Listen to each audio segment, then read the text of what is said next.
మధు ఏంటన్నా? ఏంటది?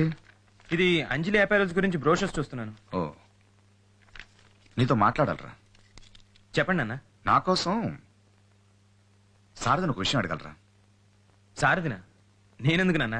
మీరు అడిగితే కాదంటాడా? కాదనడు, కానీ శారదకి చెప్పడం తప్ప అడగడం నాకు అలవాట్లేదురా. ఏంటి నాన్న? శారదకి అంజలిని పెళ్లి చేసుకోవడం ఇష్టమో కాదో కనుక్కో. సారత్తోనా? అయినా దాని పెళ్లికి అంత అర్జెంట్ ఏమొచ్చింది? రిషి గురించి కంగారు పడుతున్నారా? రిషి నీకెలా తెలుసు? మీ అకౌంట్ నుంచి 100 రూపాయలు డ్రా చేస్తేనే మన కంపెనీలో పనిచేసే క్లర్క్ కూడా తెలుస్తుంది. అలాంటిది మీరు 1 కోటి రూపాయలు రిషికి ఇస్తే నాకు తెలియకుండా ఉంటుందా నాన్న? నాన్న ఇలా అంటున్నా నేను ఏమనుకోవద్దు. దానికి వాడే కరెక్ట్. ఎందుకు కరెక్ట్ అంటే అంజలిని ప్రేమించే విషయంలో మీకు వాడికి చాలా పోలికలున్నాయి. చిన్నప్పుడు అది స్వీట్ తినాలనుందని ఏడిస్తే అర్ధరాత్రి షాప్ తెప్పించి స్వీట్స్ పట్టుకొచ్చారు. రిషి కూడా అంతే. అది సముద్రం చూడాలనుందని అడిగిన గంట తర్వాత బాంబేలో సముద్రం దగ్గర కూర్చోబెట్టాడు.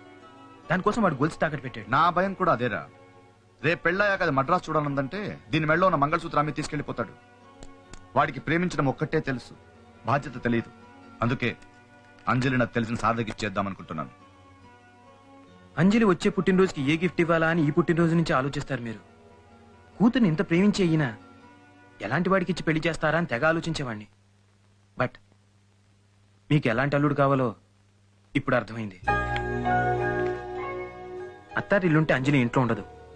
కాబట్టి వాడికి నాది అనే ఇల్లు ఉండకూడదు, నా వాళ్ళు అనేవాళ్ళు ఎవరు ఉండకూడదు. వాడికి ఉద్యోగమో వ్యాపారమో ఉంటే ఫ్యూచర్లో నీతో పడకపోతే పెళ్ళాన్ని తీసుకొని వెళ్ళిపోతానంటాడు. కాబట్టి వాడికి సొంతంగా బతికే ఛాన్స్ ఉండకూడదు.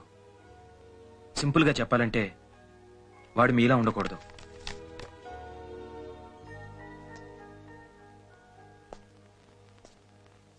నేను అదృష్టవంతుడే నాన్న. నేను కూడా మీ అంత తెలివైన వాడిని ఉంటే మనం ఇన్నాళ్ళు కలిసి ఉండేవాళ్ళం కాదు. సారథి,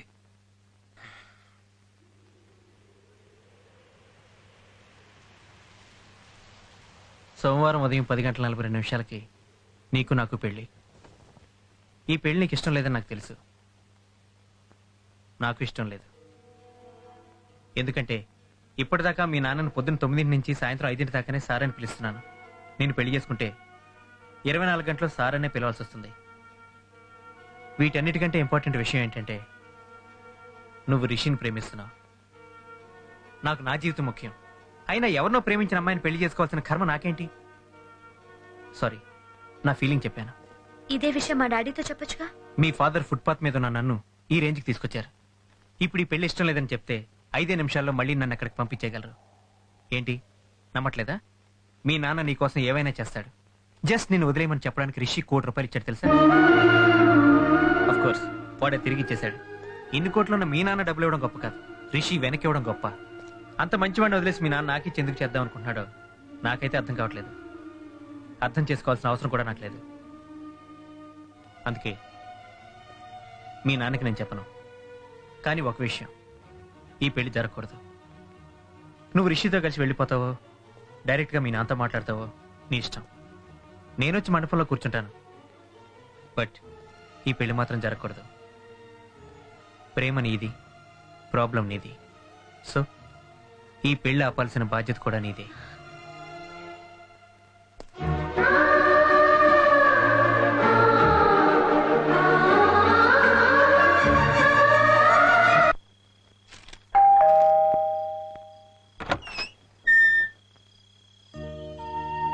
ఏంటమ్మా ఈ టైంలో వచ్చావు? ఏం జరిగింది? రిషి ఉన్నాడా అంకుల్? లోపలికి రామ్మా. నేను రిషితో అర్జెంట్ గా మాట్లాడాలి.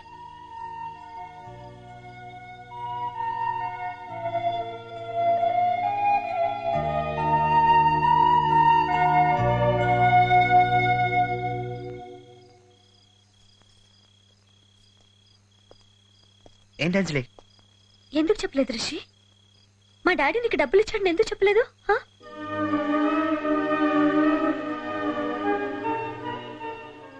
చాలాసార్లు చెప్పాలనుకున్నా అంజలి. అసలు ఆ విషయం చెప్దామని అన్నవరం వచ్చాను. కానీ ఇక్కడ గుళ్ళో మీ చూశాక నేను తప్పు చేస్తున్నా అనిపించింది. మీ నాన్న నీ ప్రేమను కొనడానికి డబ్బులు ఇవ్వలేదు అంజలి. నేనెంత ప్రేమిస్తాడో చెప్పడానికి ఇచ్చాడు. ఆయన దృష్టిలో నీ కోసం కోనేట్లు వేసిన 10,000 నాకు ఇచ్చిన ₹1,00,00,000 రెండు ఒకటే. అంటే సారంతో నా పెళ్లి చేయాలనుకోవటం కూడా నా మీద ప్రేమేనా? అంజలి నేను నేనంటే ఆయనకి ఎంత ఇష్టమో నాకు అనవసరం. నీకు ఇష్టమా కాదా అనేదే నాకు ముఖ్యం. మనిద్దరం పెళ్లి చేసుకోవాలి, ఇప్పుడే, ఇక్కడే.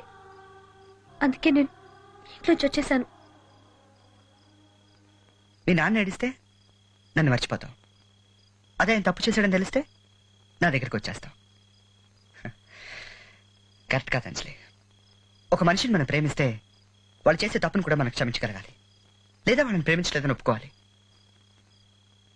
ఇప్పుడు ఈ క్షణం నువ్వు నన్ను పెళ్లి చేసుకుంటా అన్నదే నా మీద ప్రేమతో కాదు, మీ నాన్న మీద ఉన్న కోపంతో. ఈ కోపం 10 నిమిషాలు తగ్గిపోతుంది అంజలి. కానీ మనం చేసుకునే పెళ్లి మాత్రం జీవితాంతో ఉండిపోతుంది.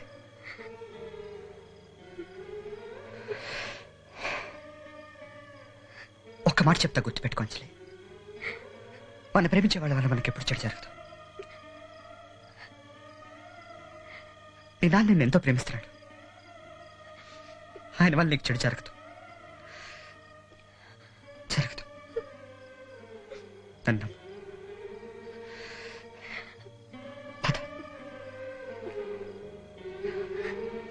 ప్లీజ్. నన్ను పంపించదు రిషి. రిషి ప్లీజ్. రిషి నేను వెళ్తే మళ్ళీ రాలేదు. ఏం జరగదు అంజలి. అంజలి ఏం కాదు. నన్ను పంపించదు రిషి. ఊరుకో అంజలి, ఊరుకో. రిషి ప్లీజ్. నన్నమ్మా అంజలి, ఏం కాదు, ఏం కాదు అంజలి. నా మాట విను ప్లీజ్. నాన్న అను వాళ్ళ ఇంటికి కూడా ఫోన్ చేశాను. అంజలి అప్పుడు కూడా. సరే, ఆ సారథి ఎక్కడున్నాడు కనుక్కో.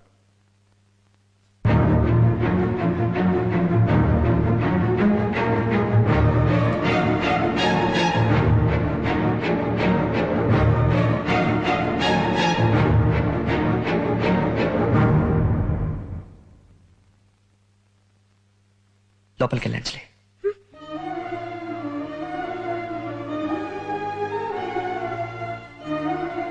పర్లేదు, లోపలికి వెళ్ళు.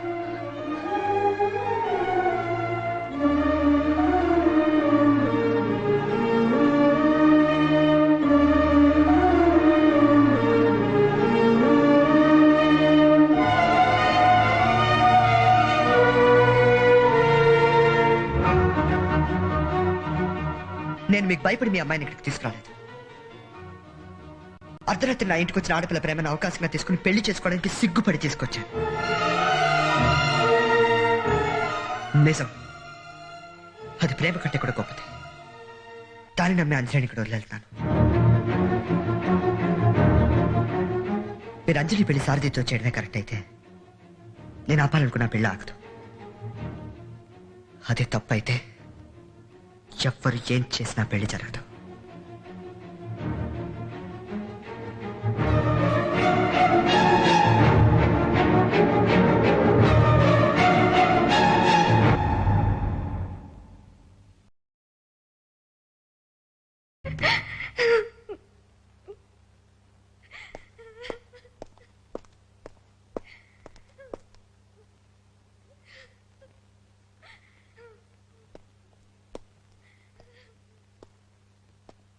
నాన్న, చిన్నప్పటి నుంచి దానికి ఏది ఇష్టం అంటే అది ఇచ్చారు.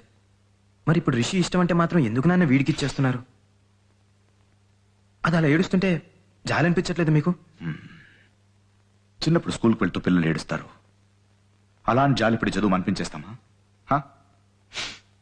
వెళ్ళి రిషిని తీసుకురా. నాన్న, సరిగ్గా ముహూర్తం టైంకి వాడి ఇక్కడ ఉండాలి.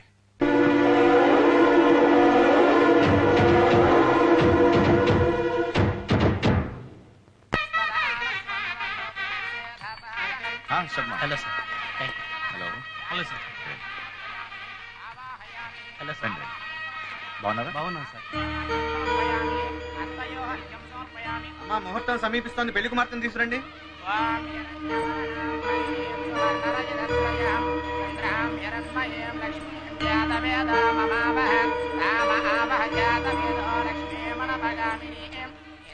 హిరణ్యం విందేయం గామస్వం పురుషాణహం అశ్వపూర్వాం రథమధ్యామస్తినాథ ప్రబోధినీం శ్రియం దేవీమపప్పయే శ్రీర్మాం దేవీం దిశరాం మహాగణాధిపతయే నమః మాంగళ్యగౌరీ దేవతాభ్యో నమః ఛాయామి ఛాన్నం సమర్పయామి ఆవాహయామి ఆవాహనం సమర్పయామి సావధాన సుముహూర్త సావధాన శుభలగ్న సావధాన ధ్రువందే రాజా వరుణో ధ్రువం దేవో బృహస్పతి సావధాన సుముహూర్త సావధాన శుభలగ్న సావధాన మాంగళ్యం తంతునానేన మమ జీవన హేతునా కంఠే భక్తి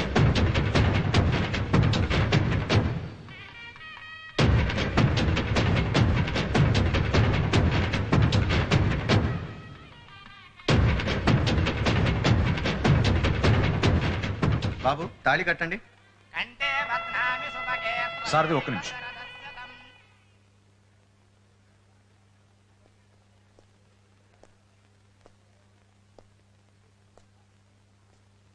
ఏంటది? నేను చేసేది కరెక్ట్ అయితే ఈ పెళ్లి జరుగుతుంది, తప్పైతే పెళ్లి ఆగిపోతుంది. బాగుంది. నువ్వు ఈ పెళ్లి చూడాలి. నేను చేసేది కరెక్ట్ అని నువ్వు ఒప్పుకోవాలి. అంజలికి నువ్వు సరిపోవని నీ అంతటి నువ్వే తెలుసుకోవాలి. అందుకే నిన్ను ఇక్కడ పిలిపించాను. చూడు, అతిథులు, అక్షంతులు, తాళిబొట్టు, తలంబ్రాలు, మండపం, మంత్రాలు అన్ని ఉన్నాయి. ఏం లేదు, నీ పెళ్లి ఆగిపోతుంది. చెప్పు. ముహూర్తం.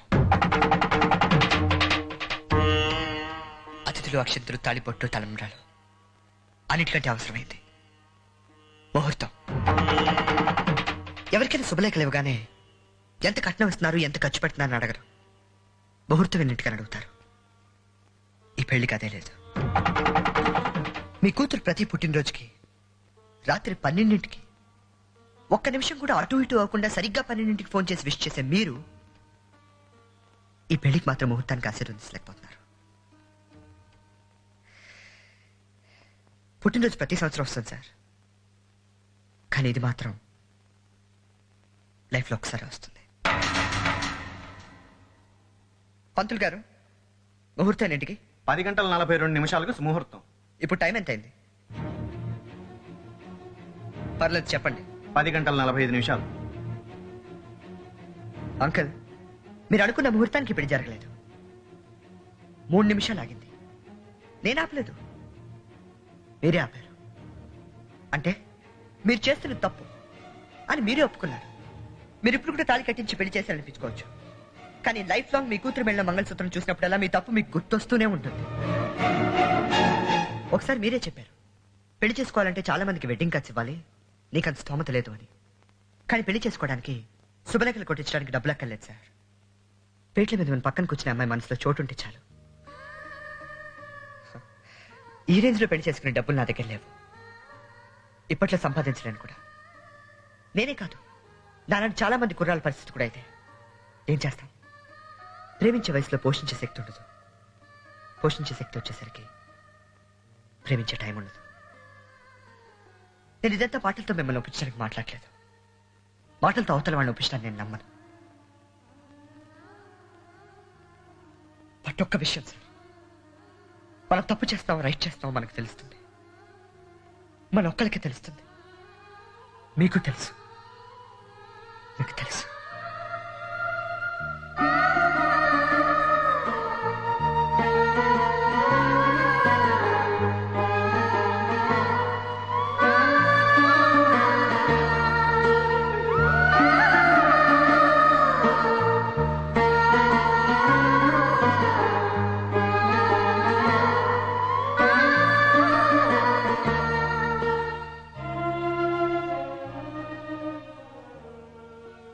తర్వాత ఏం జరిగిందిరా? ఏం జరగలేదు. ఎవరు ఏం మాట్లాడలేదురా. నా భార్య, నా కొడుకు, సారథి ఎవరు ఏం అనలేదు. నిశ్శబ్దం, భయం వేసేంత నిశ్శబ్దం. కనీసం నా కూతురు ఏడుపు కూడా వినిపించలేదురా. అబ్బు, నా కూతురు కళ్ళల్లో నా మీద ప్రేమ చూశానురా. వాటి కోసం కన్నీళ్ళు చూశాను. కానీ ఆ రోజు నా మీద కోపం చూశాను రా. నా అంచు కళ్ళల్లో నా మీద కోపం చేసేసాను రా. వాళ్ళిద్దరికి పెళ్లి చేసేసాను అంతే. ప్రేమరా విషయం అదెంత పనైనా చేయిస్తుంది. చివరికి మన పిల్లల సుఖం కోసం మనం వాళ్ళని కూడా వదులుకునేలా చేస్తుంది.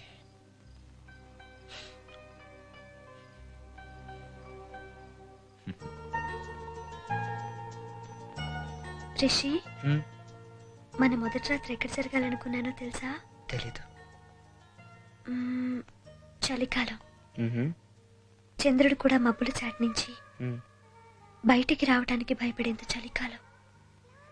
ఆరు బయట దూరంగా మంచు కొండలు, గాలి కూడా మన మధ్య రాలేనంత దగ్గరగా నువ్వు.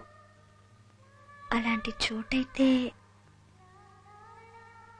ఏంటి ఆలోచిస్తున్నావు? ఏం లేదు, ఇప్పుడు సడన్ గా కులు మనాలి తీసుకెళ్లాలంటే ఏం తాగట్టు పెట్టాలా అని ఆలోచిస్తున్నాను. రిషి